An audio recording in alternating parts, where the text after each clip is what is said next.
আজকে আমি খুলনাতে বসে মাত্র 30 টাকা খরচ করে সাজেকের ফিল নিলাম। তো এই জায়গাটি যে এত সুন্দর, এইখানে গেলে আপনার মন প্রাণ দুইটাই জুড়িয়ে যাবে। পরিবার, প্রিয়জন, বন্ধু বান্ধব নিয়ে সময় কাটানোর জন্য একদম পারফেক্ট একটা প্লেস। তো আপনারা এখানে কিভাবে যাবেন, যেতে কোনো অসুবিধা হবে নাকি, জায়গাটি কোথায়, সবকিছুর বিস্তারিত নিয়ে থাকছে আজকের এই ভিডিওটি।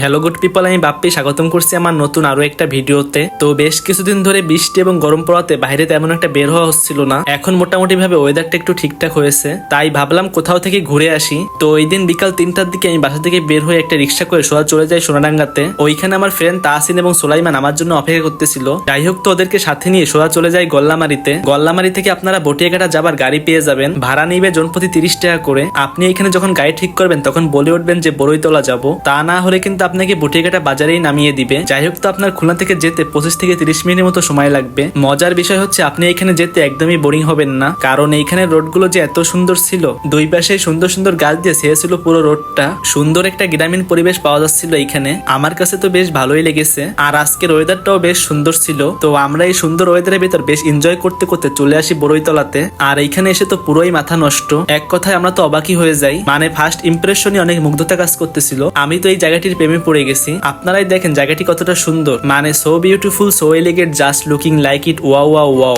সখী তোরা প্রেম করিও না, পীড়িত বালা না। সখী তোরা প্রেম করিও না, সখী তোরা প্রেম করিও না।